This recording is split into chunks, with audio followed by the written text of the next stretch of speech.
Arbor University Physical Therapy Clinic. In this video, I'll be demonstrating the progression of our quad stretching program. So to begin, in order to do this quad stretching program, you'll probably need some kind of a strap. Now I'm using a dog leash here because many of us have that on hand at home. If you don't have a dog leash, then you can always use like a twin size bed sheet, you can use a rope, you can use a towel, anything like that. You just kind of use your imagination to kind of fit the need. So to begin, when we're really tight in our quad, and our quad is our muscle right here on the front top part of our leg, it's made up of 4 muscles. And so we're going to work on targeting specifically this rectus femoris. He tends to be the one that gives us the most trouble. So we start by laying on our side. So you can do this on the floor, you can do this on your bed, on a couch, wherever you feel stable and kind of comfortable getting up and down. So to begin, take your dog leash, or your rope, whatever you use, and go ahead and put it around your foot, like so. Or if it's a big enough loop, you can put it around your ankle, that works too. Now, lay on your side with the side that you want to stretch facing up. So I'm stretching my right quad at this point. Laying on your side, bend your hip, kind of bring your knees up. Now using your strap, you're going to pull your heel towards your bottom like so until you feel a good stretch through the front of your leg. Now, typically you can hold this position for 30 seconds, or you can make it more of a dynamic stretch. Say you're really tight, you can move in and out of the stretch. So go right into where you start to feel a strong pull, and then slowly let out. And repeat 20 to 30 times. Once the stretch becomes too easy, you can make it a little bit more challenging and target that rectus femoris a little bit more by straightening out your hip like so. You'll immediately notice that it becomes a much stronger stretch. So the only difference between stretch 1 and stretch 2 is that your leg is now straight and even with the rest of your body. And again, you're still just stretching by bringing your heel towards your bottom.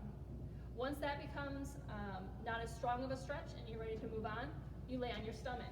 So still keeping that strap around your foot, go onto your stomach, and now we're just bringing your heel towards your bottom like so. And the strap is used just kind of to control the stretch. So you get to the point where you start to feel the stretch, make sure it's nice and strong, and again, you can hold this position or move in and out in that stretch range, like so. Alrighty, for the next progression, we're going to go into standing. So I'm actually going to have to pause the video and I'll meet you over by our cooker. Alright, so like I said, our final progression for the quad stretching program is in standing. So to begin, in order to do the standing version, make sure you have your dog leash handy and maybe a countertop or the back of a couch or a sturdy kitchen chair to hold onto, just to help keep your balance. So in order to do this exercise, and I'll demonstrate from the side for the first part, you have to again bring your heel towards your bottom, like so. Now if you have enough range, you can use your hand to support your ankle. But if not, if you still can't quite get your heel up high enough that you can grab onto the ankle, you can just use that dog leash. And I'll demonstrate that. Just around the ankle or the foot, and again helping to bring it up towards your bottom, making sure that's a nice comfortable stretch and nothing painful. Alright? Now, from this position, you can make it a more dynamic stretch by moving the knee in what's known as the sagittal plane of motion, or front to back. So bring the knee forward and back.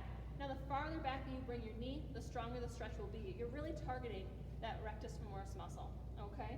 And so again, slow movements back and forth, about 20 to 30 repetitions. All right? Then you can switch to moving in what's called the frontal plane of motion. So again, same position, but now you're moving your knee side to side.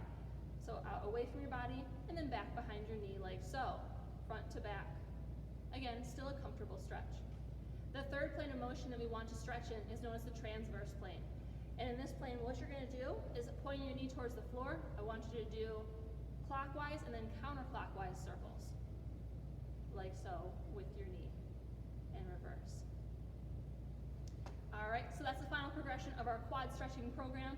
Be sure to pick the stretch that is best for you and then work up from there. Thanks for tuning in.